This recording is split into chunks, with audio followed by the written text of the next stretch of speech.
Hey everyone, this is Kaizouwar here, and today is Halloween, aka October 31st. So I thought, why not? Let's make a video about Rachel. And I couldn't think of a good idea. And I decided, I was like, I want to look up stuff about Rachel anyway. I might as well do my quote-unquote homework on Rachel.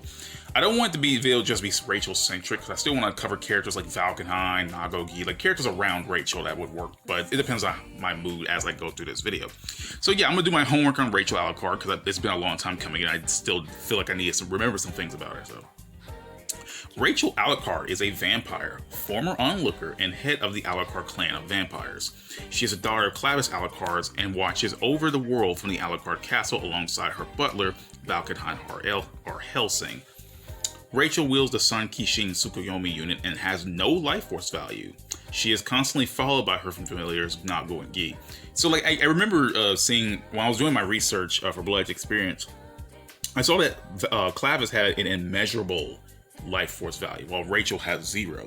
Now they only say the ones with 0 life force value are really ones who've been there's like apostles or those who have been dead, but they've made a point that Rachel is like immortal, so it could be why that she has no life force value, because I don't know, maybe because she's immortal she has like no life to speak of. I don't know, maybe I'm being dumb about this. Ooh, name Rachel Alucard, birthday October 31st. Hey Rachel, did you know it's your birthday? No. Oh man. Oh yeah, voice actress Laura Bailey. I forgot she was Laura Bailey in Continuum Shift 2's arcade mode. It's so weird hearing Laura Bailey speak like Rachel. It just let's see. Height 145 centimeters, weight 31 kilograms, hair blonde, eye color red, drive Sylvie, know that. Birthplace Transylvania. The fact that Transylvania canonically exists in BlazBlue is something. Like, I remember Lychee was born in Shanghai. And I know the world of BlazBlue was like the real world before everything kind of got all messed up and confusing. But yeah, I can. It's still funny to read just Transylvania because she's a vampire. She's from Transylvania. Likes time, Mason, teacup, milk crate, fancy. Okay, she's just fancy things that I cannot say. Dislikes boredom and bell peppers. Ooh. There's also like her character titles, like a Crimson Vampire, Amatsu Mugi. I think that's like I want to say it's like some kind of like, she's like, oh god, what does that word even mean? I think she's like the overseer of the world or something like that. That's what it's supposed to mean. Something like that. I will get back to that in a minute because I gotta look that up because my brain's. We're learning here, folks. I'm gonna pretend like I don't know Rachel at all. All right, and another title, The Rosen Princess, which again in BBTAG. There's that, but yeah. We're gonna pretend like Rachel is a character I've seen for the very first time. Contrary to her elegant and graceful appearance, Rachel is often overbearing and rude, delivering rapid yet complex insults. That is true. That is true. Rachel knows how to roast someone. She roasts people so hard it hurts me, and I'm a real dude on the outside. So she is rightfully proud at times, boasting of her formidable power, and is known to bully Guy relentlessly, using him as a conductor for her infrequent bursts of rage. She enjoys teasing Ragnar the Blood Edge and Hakuin, but is known to greatly respect the both of them. Additionally, she is heavily implied to be in love with Ragnar. She is, ooh! Despite these characteristics, Rachel is undeniably wise, having knowledge and wisdom that surpasses most of the cast. She put her life in great danger to ensure the time loops will be broken and that Doomsday would be stopped. The people she treats with respect are often the ones who have earned it, such as Celica A. Mercury. Honestly, who could hate Celica? Like, except Teremy. Hell, even Relius. Like, I remember a scene in Chrono Phantasma where Relius was like, well, shit, you can't see Celica A. Mercury. Teremy informs him that he can't see Celica A. Mercury. Instead, I was like, he doesn't hate Celica. No one hates Celica, unless you're Teremy. But that's, funny enough, that's kind of justified with the whole suppressing Seether deal. So I can get that. Such as Celica A. Mercury, Valkenheim, Jubei, Tsubaki Yayoi, and eventually Noelle Vermilion. Although she may come off as domineering at times, Rachel cares far greatly for the world and its people than will let anyone know. Yes, that's right. Even though she is a vampire, Rachel detests partaking in the consumption of blood and will only do so if absolutely necessary. However, she does enjoy drinking tea and sitting her rose-filled garden with Nago, Gi, and Valkenheim as company. Man, Rachel. As a vampire, Rachel possesses some of their signature abilities, such as being able to regenerate most wounds inflicted upon her and the ability to turn humans into her kind.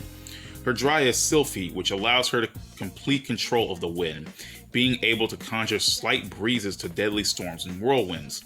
Her drive is also used to help make her fly through the air. Her drive is further amplified by both her mastery over sorcery and magic, which she often uses to summon bolts of lightning or teleport. On which there seemed to be little limit on how many she could transfer at one point. Additionally, Rachel possesses the ability Slave Red, which lets her take control of someone's mind with a look, giving them one order they cannot refuse. However, this ability has its limits, as it was unable to affect Amane Nishiki. Inside her body lies one of the three Sun Kishin, Tsukuyomi, which forms an absolute defense that is impenetrable from even the boundary and Take Mikazuchi. Instead of conventional weapons, Rachel uses Nago and Gi with their shape-shifting powers to help her fight, and she rarely lets herself take any direct damage. Rachel, however, sacrificed a lot of her power when she gave up her position of Amatsumugi and Onlooker. I swear to God, I think Amatsumugi, or Amatsumugi, I want to say that's like the bystander of the world, or something like bystander. I want to say that's what it means. I swear to God, this name seems familiar, right? Anyway, her sorcery power deteriorated to the point she could barely teleport herself. And we also have, her family members, which, Raquel's existence is a weird one, because Raquel's not exactly born from Clavis. She was an embryo that was turned into something by Clavis, or I think she was an embryo, and I know Clavis must have turned the embryo from it to Raquel. So I don't know if he used his power to do so, or something like that, and I want to know how that works. Would that make Raquel Rachel's sister, or a clone of her, or did Rachel had been born around the time Clavis did this, right? So did he use his own power to make Raquel, or did he use some of Rachel's power to do it? I may never know. Alright, time for the trivia. In the BlazBlue 10th anniversary character poll, Rachel placed 14th out of the 84th candidates. She scored one place above Platinum the Trinity and one place below Tsubaki Yayoi. She had 2,084 votes. Honestly, I feel like Rachel should have ranked higher, but I guess not everybody's not a big fan of Rachel like I am. Anyway, Rachel had several dishes themed after her in BlazBlue collaboration cafes. A tea latte and scone set for Rachel, and Rachel's Baden-Baden crepe. Now I hear it say like that, I want one now. Get packaging for the BlazBlue themed Unamiibo. Okay, Unamiibo snack given out during the Halloween party hosted by ARCSYS has featured Rachel in all 3 years, 2016, 2017, and 2018. Rachel's moveset has a naming theme based around plants, because of course. Rachel's birthday is Halloween, and she also shares her birthday with Dry. Okay, I can understand why Rachel's birthday is Halloween, but why Dry? Weird. But I'm not gonna question that. It's hard for me to come up with birthdays all the time for characters. When on stage that has a body of water, Rachel will not have a reflection. In folklore, vampires cannot project reflections because they lack the soul. The exception to this is BlazBlue Cross-Type Battle, where Rachel does have a reflection. This is likely an oversight. I kind of like that they went to the whole idea of not having Rachel's reflection show up upon water. I get BlazBlue Cross-Type Battle because they weren't thinking about that at the time, but I like that idea. It's a small bit of things that people won't notice unless they really pay attention, and I love that shit. I just love when just the little details count. Mori Toshimichi, the creator of BlazBlue, has stated that he considers Rachel the fourth main character of the series. Wait, Mori Toshimichi? I thought his last name was Mori. I'm not gonna get into that. I'm not gonna get into that. I know Japanese has their last names first. I'm not gonna get into that right now. That's not the point of this video. Anyway. In battle, Rachel is physically untouchable. Physical attacks against her are taken by Nago and Gi instead, and she exclusively employs sorcery, Nago and Gi, to attack for her. The pink bow that ties Valkenheim's hair together was a gift from Rachel. Yuki Terami's official dislike is Rachel. Both Rachel and Bang Shishigami dislike bell peppers. So yeah, that's the lore for at least the trivia. Again, I like when the little things count. With the whole the whole reflection thing. So yeah, let's get on to her story, which is going to be really, really long. Rachel was born to Clavis Alucard, although the circumstances concerning her birth remain unknown. That's what I've always wanted to know. Like, how was Rachel, like, born? You know, like, I want to believe that she was born kind of like Raquel. Like, she's not, like conventionally born. Like, Clavis didn't have a wife and Rachel was, you know, born that way. I want to believe that Rachel was born in an unconventional way like Raquel was, but we never know. We'll never know. She was doted on by her father and his butler, Valkenheim. She became acquainted with Tomonori, Jubei's brother, and Jubei as they came under her father's servitude, and she spent a great deal of time in the Alucard castle.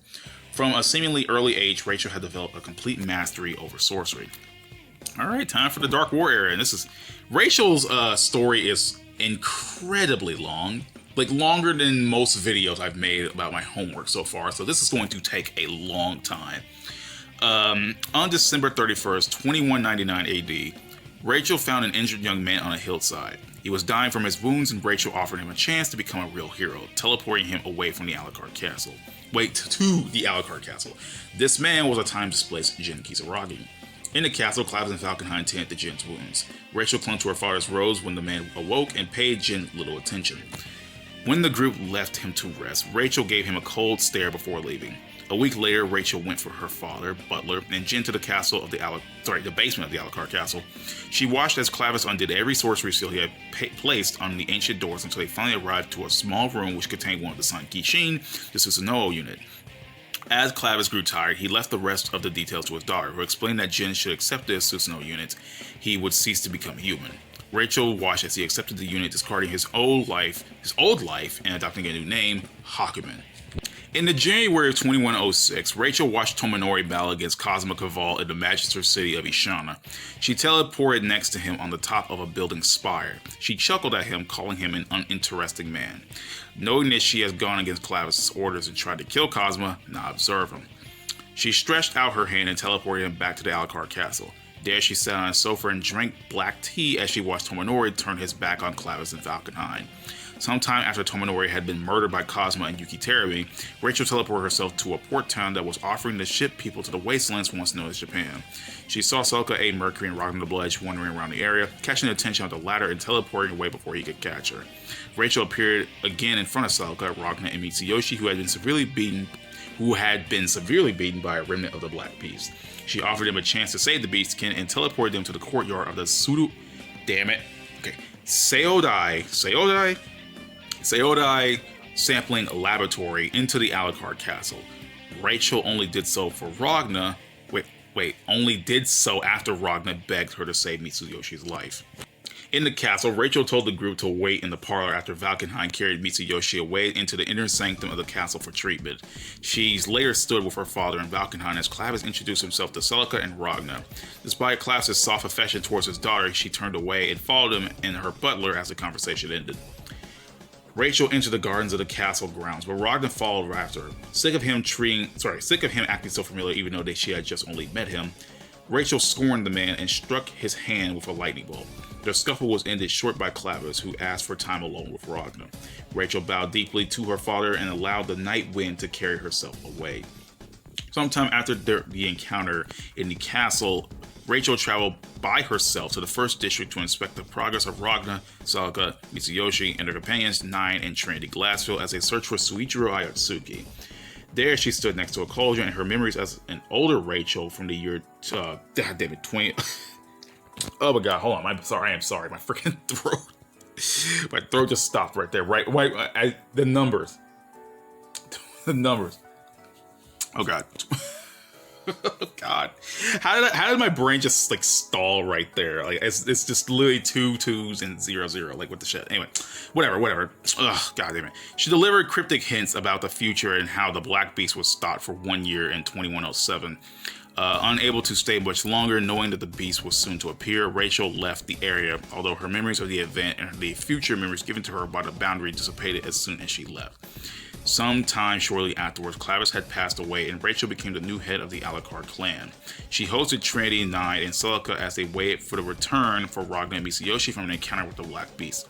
Only Misayoshi returned that night as Ragna sacrificed himself to the beast in order to keep it still for 1 year, something he deduced from Rachel's earlier hints. 8 months later, Valkenheim had become part of a group that would later be known as the Six Heroes, and he spent most of his time in Ishana. The Alucard Castle accepted Rachel as its new head, and its once neglected gardens grew into beautiful fields of roses. She summoned both Valkenheim and Hakumen into the castle, wishing to talk with them about Teremy. Both of them about Teremy, my bad. Her butler wanted his assassination while he was still under the influence of Mind Eater. Rachel dissuaded him, telling both men that Teremy was not only crucial to the victory efforts of the Dark War, but was also immortal. Rachel teleported into a meeting between the Six Heroes, blankly telling Nine that she refused to give them her teleportation sorcery. Nine angrily questioned this, telling the vampire that her teleportation could move entire squadrons across Eastern Europe to give them an edge in both finding and fighting the Black Beast. Rachel snorted at the idea, putting on a cold facade that fooled everyone bar Celica, who noticed that Rachel's eyes were filled with sorrow. She then made her point clear. It was not that she did not want to help humanity in the war, but that she could not. Valkenheim understood the sentiment that no one else could, and Hakumen took a moment to voice that he knew she would not help them. Rachel did, however, tell him the Black Beast would appear wherever Celica was, since Ragna's soul slept in the belly of the beast. 5 days after Taki Mikazuchi repelled the Black Beast, Rachel watched over a small village in Asia. She saw as 7 and 8 gathered tens of thousands of innocents to both bait the Black Beast and summon Taki Mikazuchi. 9 then appeared near her, together with the other heroes, Celica, Suzukaka, and a small village of Other Kaka. Rachel noted that the group had come later than she anticipated. She then resigned herself to watching over the fight as the group formed a plan. The beast was repelled successfully. Months later, Jubei and Hakumen were taken into Castle Alucard by Valkenheim, where Rachel was waiting for them. They told her about the plan to defeat the Black Beast and that they would need the Hihiro Kane in order to cut a path through the beast so that Celica could enter it and weaken it. Rachel agreed to hand them the sword, which had been sealed by her late father. She undid the seal, but made Jubei aware that taking the sword also meant accepting another role, one to kill Teremy. Jubei accepted, wanting to avenge his brother's death. To this end, Rachel offered him another item, the Eye of Tomonori, an artificial eye based on Tomonori's that was able to discern Teremy's spirit body and thus allow him to be struck clean with the Hihiro Kane. See, I always thought that the Eye of Tomonori was like this whole Sekigon thing they kept talking about, so that's not it? I might have to look that up later. Jubei accepted, and both Rachel and Valkenheim escorted him to a part of the manor where the Eye of Tomonori could be implanted. Rachel later teleported herself inside the Black Beast after Ragna and Celica had killed its heart. As the beast is like a cauldron, her older self was able to flood memories into her mind. Rachel told Ragna that she would move him back to his own time. She did so and teleported Celica and Nirvana outside the beast and near the other heroes. Rachel watched as the beast deflated into the size of a man into a shape similar to Ragna. Hakumen walked forward and decapitated, finally killing the Black Beast and ending the Dark War. Man, I don't know why, in the back of my head, I just imagine, the beast just like, I'm just a giant 8-headed Black Beast, and then swunk back into Ragna's side, and Hakumen's like, he just walks. He's like, he just walks like a little bit and just like, cuts the head off. Okay, so if I remember correctly, Scarlet Rose is one of the little side stories, the little short stories, one of the short stories they had for the very first BlazBlue material collection. So, after the events of the Dark War, Rachel slept to gain knowledge and regain lost power. She slept for over 50 years until she finally awoke. She called for Valkenheim, knowing that he had grown older since the last time she had seen him. She apologized for giving the lycanthrope a difficult life, but took up his offer to a cup of tea. Valkenheim dressed her and told her that Relia's Clover had been seen again, and that Jubei was currently hunting him down. Hearing that 3 children had been adopted by Celica 8 Mercury, Rachel traveled to the woods nearby the nun's church. There she watched as Celica and the children searched for strawberries. She attracted the attention of the young girl Saya, but she could only feel Rachel's presence. Once they had left, Rachel whispered her wonders towards what conclusion Ragna the Bludge would bring her. She then left the woods. Alright, now we're on Endless Waltz. If I remember, I think Endless Waltz is one of the drama CDs. Correct me if I'm wrong after I'm done with this, but anyway. Rachel recalled the first time she properly met Ragna long after their encounter in the Dark War. She left for Celica A. Mercury's church after briefly saying farewell to Valkenheim. Arriving at the church a few seconds later, she was met with a fierce rain in the destroyed church that was set ablaze by Yuki Terabin. Near her feet lay the young dying Ragna, his right arm cut off by Jin Kisaragi. Rachel quickly cast a spell that swallowed Ragna whole before he had time to scream. Inside the hole, Rachel drank his blood, stopping the bleeding and allowing Ragna time to live. Ragna scanned the room and touched the azure grimoire that lay in the corner. Rachel soon departed after comments by Nago and Guy, leaving Ragna alive and transported back to the ruins of the church, having saved his life. And finally, the last thing that Rachel pops up in before we get to the actual main game, Memory of Blue, the short story. In the lower levels of the 9th hierarchical city of Akitsuko, Rachel encountered Ragna, teleporting in front of him and gesturing towards the northwest, whispering that he should go to the 13th hierarchical city of Kagatsuchi. Rachel then abruptly left as Ragna managed to find his way out of the city. You know, now I think about it, I remember like some of the scenes that play, how they do like Ragna's little origin stuff. They play some of the, when I'm thinking about Ultimate, right? They play some of the stuff that kind of led Rachel to meet Ragna in the first place. For example, this whole Memory of Blue thing. When Ragna, I think when Ragna starts to travel to the forest to go to Kagetsuchi, then Rachel appears to him and says, you should go to, she points at her umbrella and says, you should go to the hierarchical city of Kagetsuchi, right? And then there was like another moment when they showed Ragna's backstory and how Rachel dropped him to the floor and gave him the Azure Grimoire. So, you know, yay!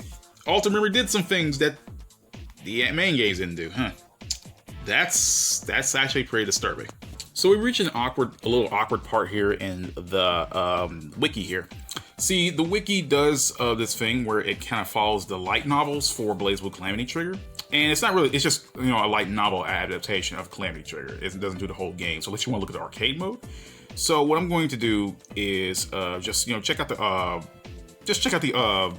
light novel adaptation, because I feel like everything would be like, you know, a little bit better paced and easy to get. So, Calamity Trigger Part 2. Rachel teleported to the Hanging Gardens of the 13th hierarchical city of Kagatsuchi alongside Nago and Guy. Having briefly contemplated the past and the last time she visited the area, Rachel teleported in front of Ragna, startling the young man. Typical of her nature, she began to easily belittle the Grim Reaper, taking great delight in his reactions, although this was short-lived as she directed him towards his objective. Turning, she greeted Hakumen, although the conversation served as a little more than trivial banter between the two, as Rachel chastises humanity's lust for the Azure. As Hakumen left, the young vampire turned her attention elsewhere. Later in the evening, Rachel teleported beside a melee between Ragna and Valkenheim. Brandishing more insults to Ragna before ordering Nago and Guy to be silent, Rachel ordered Valkenheim to give her an explanation for his appearance in the city, finding herself to be satisfied at his response. Rachel then teleported the group back to the Alucard castle. There, Rachel and Ragna began to fight, although the former hardly exhausted any energy doing so and resigned herself to a cup of tea brewed by her servant. She then began to criticize Ragna, calling him weak, but congratulating him on being marginally stronger than before. However, she begged him not to give up before teleporting him in front of Kagatsuchi's Novus Orbis Librarian branch. Watching from afar, Rachel teleported down to the branch in front of Noelle Vermilion, preventing her from advancing any further. Noelle was not spared from Rachel's razor-sharp tongue, as the vampire easily made a verbal assault on her person and ultimately stopped her from advancing. Like, I get it, but like a lot of people hate that scene. I feel I can get it, because honestly, it feels a little bit like, you know, I get what Rachel's going for. But I feel like, you know, I get why people hate that scene, because it is a tad too harsh on someone like Noelle. Once Noelle had saved Ragna from New 13, Rachel teleported to the basement of the Noelle branch where the cauldron lay. She told Ragna about Noelle's origins and how she was now the Eye of the Azure. After explaining that Noelle would inherit the true Azure, which was stronger than Ragna's, Rachel confessed that she could not foretell what happened next, but also congratulated the young man on performing brilliantly. She teleported atop Kagatsuchi and activated the Tsukuyomi to prevent the destruction of the city that would be caused by a blast of Gigan Taki Mikazuchi. Unfortunately, Rachel arrived too late to the basement as Noelle had already accidentally observed Terabin, causing his existence in the world to become true. Rachel prevented Ragna from attacking the monstrous being and contacted Kokonoi shortly after he had left, asking if she had bore witness to what had happened. And now we reach Continuum Shift story mode territory. Upon conversing with Takamagahara, Rachel lost her ability to observe. She returned to the castle with significantly less power, dreading the return of Terami. She thought about the movement in Takamagahara and was surprised that Terami returned so soon. When Valkenheim asked what she intended to do, Rachel replied with nothing. Before going to depart again, she asked him if he'd do her a favor. He agreed and she left, heading to Sector 7's confinement chamber. The room radiated sorcery, and in the center of it all, Hakumen sat silently. Rachel demanded that he gets up and comply once she threatened to fill the room with animal leavings, and spoiled food. She informed him of impending threat in the Continuum Shift. I don't know why I gotta say it like that with the quotes. Continuum Shift. Vaguely mentioning that things had already changed. The two agreed to meet in Kaizouwar. Rachel went on ahead and entered a restaurant while waiting. Inside, Ragnar and Platinum and the Trinity were eating lunch together. Rachel quietly stormed out, furious that Ragnar was with someone. She waited outside a little longer and was questioned by Nago as to why she didn't just teleport Hakumen out with her. She replied by claiming that she didn't owe Hakumen anything and that it would take a lot of energy to transport him out with her. In actuality, it was the weakening of her powers that made it hard to do so. Okay. I did not know about the whole, I knew Rachel's power was weakening, but I always figured that it was her just going, teleporting to Hakumen. Like when I played Continuum Shift, I didn't know that she was losing her power, from just the meeting with Takamagahara. I did not know that. That's something the game didn't tell me, but then again, I'm still doing my replay, so I probably just didn't pay attention. Valkenhayn appeared before her, alerting her that Jin was at the castle as per her request. As Hakumen still had yet to return, she agreed to go. Rachel laughed at Jin for his weakness and overdependency of Ragnar. Striking a nerve, Jin became infuriated by her insults and ignored his injuries long enough to fight her. She easily won and summoned Valkenhayn to dispose of him. Secretly, Rachel had Valkenhayn limit the Mukro Algesco Yukiana's influence on Jin. Later on, she transported Jin to the Inowell branch of Kaizouwar without alerting him to the limit on his Noxtic Taurus. After waiting at the castle, Rachel went to meet Hakumen. He was surprised by something he saw and demanded answers. She replied by telling him that she's not sure what he's talking about and commented on Takamagahara moving again. Terry's return had him worried, but his concerns were cut short by Lambda 11's arrival. Rachel teased and taunted the operator behind the Prime Field device, calling Kokonoi to order the death of the vampire. Sending Hakumen to go pay Terry a visit, Rachel dealt with Lambda 11 herself. After winning the brief fight, Rachel teleported to the Inowell branch, meeting Lychee Fei Ling, who had joined the Inowell. Rachel chastised Lychee's decision, claiming her hands had been dirtied.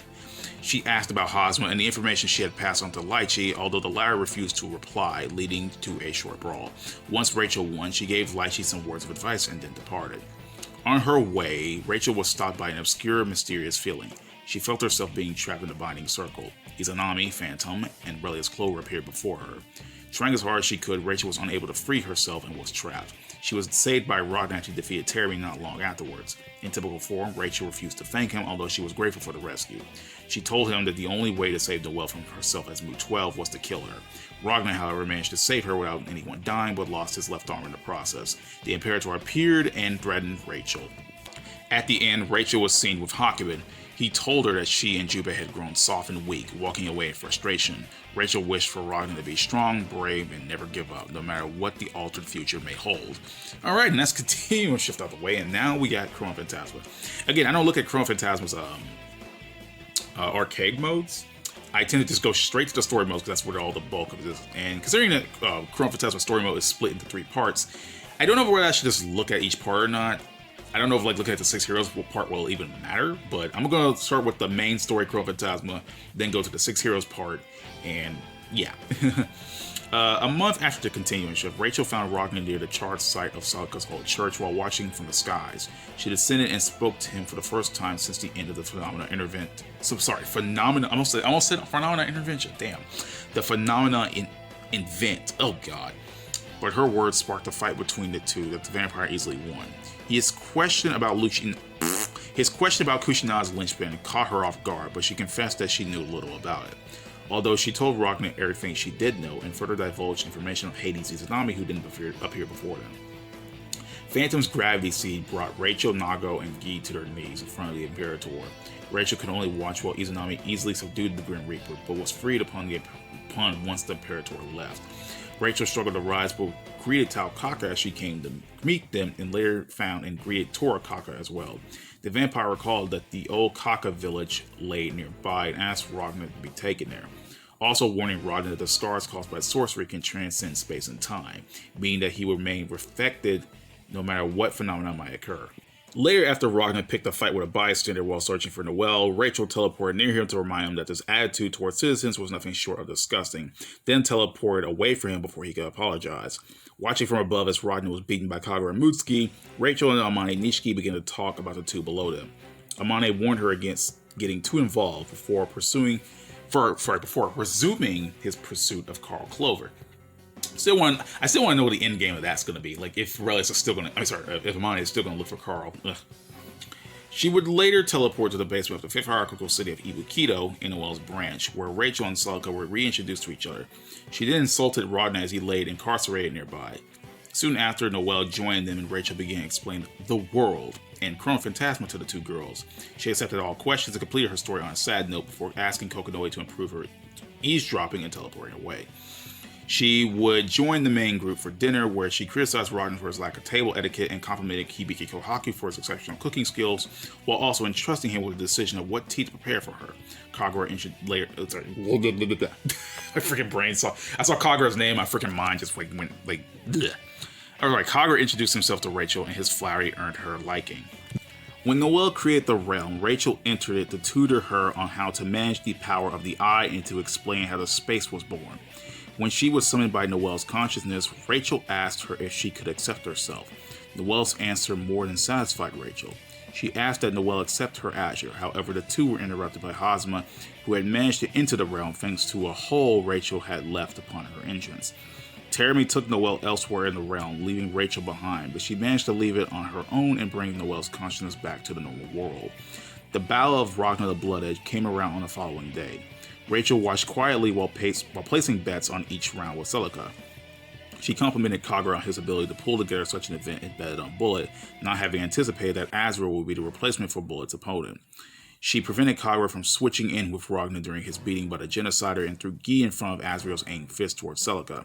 Rachel silently congratulated Ragnar on his ability to control the Azure Grimoire and prevent it from eroding his soul any further. In the medical bay, Celica thanked Rachel for stopping Azrael's assault on her, but the vampire's sharp tongue remained straight and true. Ragnar's convention to stop using the Azure Grimoire led Rachel to invite them to Ibukido's cauldron under the condition that they bring Noel with them.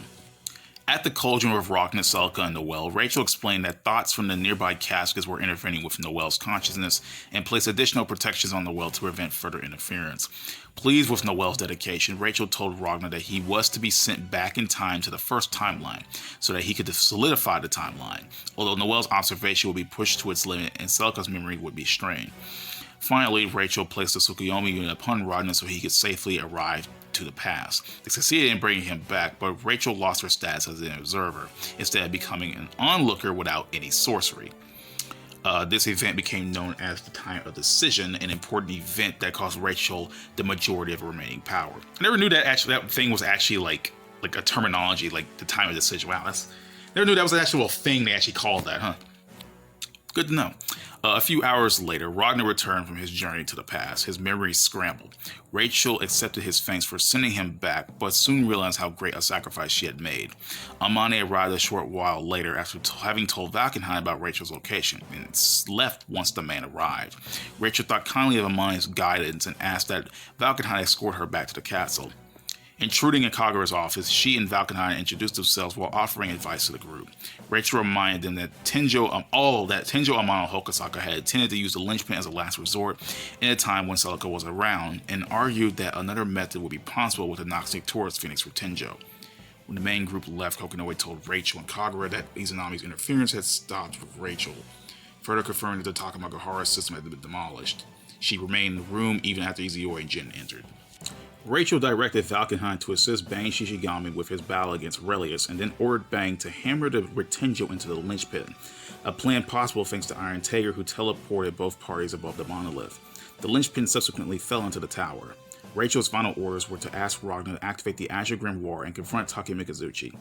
Amaterasu was summoned into the world thanks to Doomsday, but Rachel prevented any damage to it by using Tsukuyomi, leaving both Tsukuyomi and the embryo floating above the ruins of Ibukido. Izanami and Rachel discussed their ideals about the sky, with Rachel saying that she would give life to the Imperator, which the latter wished to give her death. Rachel caught Tsubaki Yayoi alone, punching a wall, and gave her some advice. She then asked Tsubaki to kill Ragna if she should ever find him. If Tsubaki failed and Ragna happened to expire of his own accord, then Rachel implored Tsubaki to kill Rachel herself with the Immortal Breaker in order to eradicate the evil within Ragna. Now, considering that Rachel doesn't have much stake in the Sector 7 story, and the Sector 7 story kind of doesn't really matter all that much, we can still talk about at least the 6 Heroes part. At some point, she sent Valkenheim to take Platinum to Trinity to her castle. After he completed the task, she ordered him to find Hakumen and have him join her and Platinum in the castle. This failed, however, and after Platinum awoke and threw a temper tantrum, Rachel locked her in the guest room. Rachel had Valkenheim return to specifically deal with Luna. After defeating Platinum, Trinity Glassfield arose from nearby, and the three of them discussed a plan to defeat Teramy.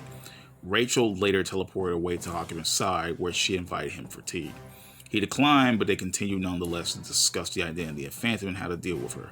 Both of them cast aside their vanity to admit that Phantom and her comrades would make a formidable threat, even for themselves and Jubei. With this, Rachel suggested a plan. At some point, she had also teleported Jubei, Hakumen, and a resurrected Celica to their castle, having the group put their thoughts together on how to defeat Teramy. After reuniting Celica and Trinity, she took Celica back to Yabiko, where Celica met Ragna for the first time in her new body. When Rachel returned with Celica, she explained to the group that they needed to act fast to take care of Teramy since she was dealing with a large-scale continuum shift. She touched the Eye of Tominori and had Trinity materialize several opponents in Teramy's mind. She then teleported Jubei, Hakumen, and Celica to Teramy's location so they could battle him, now that Teramy himself had been materialized by Trinity. Rachel and Valkenheim then attempted to pull Trinity out of Teramy's head and succeeded. Rachel then teleported Valkenheim herself and Trinity back to Celica, where they learned from Celica that Phantom was undoubtedly 9. Rachel remarked that 9 was the most incredible pawn that Izanami could have ever desired. And look at that, I'm at the very end of it all. Crazy. Anyway, damn, I'm actually finally at the Centralfiction part. You know, I learned, it's funny enough, when I was reading through all this stuff, I learned a little bit more than I already knew. I kind of already knew all this stuff about Rachel, but, it's good to learn. It's good to keep your mind, remember things like this. The vampire found Noelle in Ibukido and began watching her. She was unable to sense the power of the Godslayer radiating from her and told Noelle herself, wondering if it had been severed from her. She was instantly teleported alongside Noelle outside the facility to Amaterasu by Izanami and tried to stop Noelle from observing the embryo, but it was too late and both of them were taken inside of it. Rachel became one of the chosen. When Rachel awoke, she was inside a version of the Alucard castle. Her memories were unaffected, and she was greeted by Nagogi and Valkenheim. She had noticed that their memories were altered, but pieces of them would not fit properly, which left some memories conflicting with others. She left after smacking Guy across the room to an inappropriate comment. She later found herself captured in a cell next to Ragna. She chastised him for his memory loss and watched as he was interrogated by Hazama. Rachel opened her cell once he was free due to the lack of soldiers around him to enforce his restraints. Rachel navigated her way to the Kagatsuchi port and was met by Amane, who warned her of how much she was interfering in the world. She watched the Grim Reaper battle new. As with the other chosen, Rachel was teleported to a version of Ikarga inside the embryo by 9 the Phantom. Valkenheim found her and she asked him to find out who the chosen were and what they were doing as she lost the power to teleport. He agreed and she began to venture across the distorted landscape. Naoto Kurogane eventually found her and mistook her for Alucard. Rachel immediately recognized that his existence was identical to Ragna's and they began to fight, but she was not strong enough to best him. Valkenheim came to her rescue, but before he could attack, Naoto was teleported away. The vampire servant begged her to stay away from him no matter what. Rachel found Ragna, whose memories had returned, and they talked about the embryo and any possible way to defeat Izanami. She told him that fighting her would only lead him to becoming berserk again, and that one of the chosen had to defeat Izanami and create a new possibility with their Azure Fragment, or the world would end. Both of them were attacked by Azrael, but Ragna was able to repel him. Azrael left them alone after mocking Rachel and her inability to fight, and when Ragna was summoned to Izanami's location. In Wadatsumi, Rachel watched as Ragna and Kaizouwar fought, feeling sympathy for the former as he walked down a thorny path. She met Ragna a little later, with Valkenheim by her side. She warned him that he could not take the dreams of all the chosen and stopped her butler from trying to prevent him from leaving. She met with Kaizouwar and Kokonoe and asked him to help Ragna fulfill his goal, and they agreed, later locating where he would next be placed within Phenomenal Intervention. They brought Ragna back to the 6th hierarchical city of Yabiko. Kokonoe and Kagura explained that the last few phenomena interventions were caused by Corpus Sepulchro Requiem, the secret 11 Nox Taurus, and that it was hidden underneath Sector 7 inside Nine's workshop. The following morning, Rachel was a part of the strike squadron sent to Nine's workshop, and they listened to the sage explanation of the Prime Field War, the world they lived in, and why she created Requiem. Rachel further watched as Ragna defeated Nine. The workshop was soon assaulted by Izanami and Nu, who had come to kill them all. Rachel could do nothing but watch as Nine finally died using the Radiance of Extinguishment to delay Doomsday, and was forced to leave Jubei behind fighting Nu while she and the others escaped via her teleportation, which was activated through Celica. They arrived at Celica's church, which was burnt down in the past. Kokonoe returned to Yabiko and handed Rachel a communique should something go wrong with Noelle or Celica. She was amazed to see Noelle navigate through the church as if she had lived there. She left a little later to check on the underground of the church, finding a version of the Azure Grimoire still within it. The young vampire had tea with others a little later on after telling Ragna, Jen, and Trinity Glassfield of her discovery. She went with Noelle and Ragna later that night to the location, helping Noelle reconnect her severed soul. When Rachel returned, she learned of Kokonoe's plan to use Minerva to destroy Requiem and use her teleporter to return to Yabiko after witnessing Celica's death. Rachel later listened on to Kokonoe's explanation on how to take down Izanami and Requiem. She also learned that Noelle possessed one half of Saya's soul and that she was the perfect reflection of the origin in the world. She has agreed to be taken by Lambda to the frozen space-time, but was separated from the rest of the group. When she awoke, she found herself inside a restraining field created by Hosma, which slowly constricted the young vampire whenever she moved. Immobilized, Rachel suffered throughout her torture. Hosma told her about Izanami's defeat before kicking her and acknowledging that the vampire had suffered enough pain to die over 10 times. She was soon rescued by Ragna and Naruto, while she as Hosma jumped into the boundary and then helping Ragna, Jen, and Trinity into the exterior of the embryo itself so they could rescue Noelle from Susanoo. Outside the embryo, Rachel told Ragna his desire to end the dream of God. He picked her up and hugged her as he thanked the vampire for everything she had done for him, before erasing her memories of him. Rachel was passed to Valkenheim and the pair eventually returned to Seether, awakening in the new world Ragna would later create. There, she visited a makeshift grave for Ragna that used the Aramasa, his sword. She did not remember who exactly he was, but vowed to search for him. A mysterious individual formerly known as Tsubaki Yayoi came to the grave site to kill her, but ultimately decided to let her suffer the hell of possibility for her hope. And also, we got Bludge Experience 1, which Rachel barely shows up in. Rachel used Phenomenal Intervention and found herself in the middle of Shinkawa Hamasei, Japan. Time froze and she found out Tokuragane. Rachel looked at the boy from a distance. He had yet to become the young man she'd met in the embryo. She attempted to say something to him, but disappeared as quickly as she arrived. And that's pretty much it of Rachel's lore right there.